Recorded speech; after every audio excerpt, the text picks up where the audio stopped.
ஊரில் இருந்து ரவுண்ட் பண்ணிவிட்டு துபாயில் டிஃப்ரெண்ட்டான ஒரு ஆம்பியன்ஸில் டிஃப்ரெண்ட்டான ஒரு லொக்கேஷனை நம்ம வந்து பண்ணுறது வந்து எக்ஸ்ப்ளோர் பண்ணுறது வந்து ஒரு டிஃப்ரெண்ட்டான ஒரு எக்ஸ்பீரியன்ஸாகவே இருக்குது. என்ன சொல்கிறீங்க?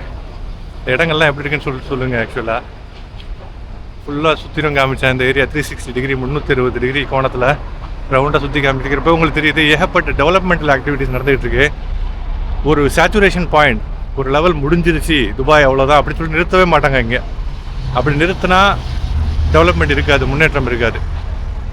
24 hours 24/7 ஏதாவது ஒரு வேலை நடந்துக்கிட்டே இருக்காங்க.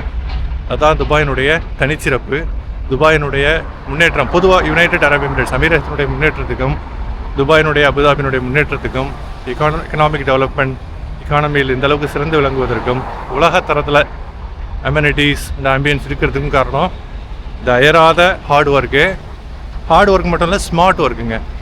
எப்போவுமே எந்த ஒரு விஷயத்துலையுமே வந்து ஹார்டாக ஒர்க் பண்ணிவிட்டு ஸ்மார்ட்னஸ் விட்டுட்டோன்னு வச்சுக்கோங்களேன், பயன் இருக்காது. இவங்க ஸ்மார்ட்னஸ் ரொம்ப அதிகமாக இருக்கும், அதே சமயத்தில் விடாமுயற்சியை தொடர்ந்துக்கிட்டே இருப்பாங்க. அதுதான் இந்த துபாய் பெயர் சொல்லும் உலகத்திற்கே ஒரு முன்னுதாரணமாக இருக்கும் துபாயினுடைய செழிப்புக்கும் வளர்ச்சிக்கும் இந்த ஒரு செல்வத்தில் உயர்ந்து நிற்கிற அந்த தன்மைக்கும் ஒரு அற்புதமான காரணங்க அது. சரியா? ஓகே கைஸ், வாங்க, கார்லாம் பார்க் பண்ணியிருக்காங்க, நம்ம அப்படியே கிளம்புவோம். சரியா? இந்த ஒரு சில நிமிடங்கள் துபாயினுடைய முக்கியமான பகுதியில் அழகான இடங்களை உங்களுக்கு காமிக்கிறதுல ரொம்ப சந்தோஷம். இடம் எப்படி இருக்குது, ஏரியா பிடிச்சிருந்ததுன்னா சேனலை சப்ஸ்கிரைப் பண்ணுங்கள். இது வரைக்கும் சப்ஸ்கிரைப் பண்ணிவிட்டு பார்க்கலன்னா கிவ் தம்ஸ் அப், லைக் பண்ணுங்கள், ஒரு ஃபீட்பேக்கை கொடுங்க. இன்னொரு நல்ல வீடியோவில் அற்புதமான கண்டென்ட்டோட அடுத்து சந்திக்கும் வரை விடைபெறுவது, துபாயிலிருந்து விடைபெறுவது உங்கள் சகோதரன் நூருல்லா. Thank you guys, piece.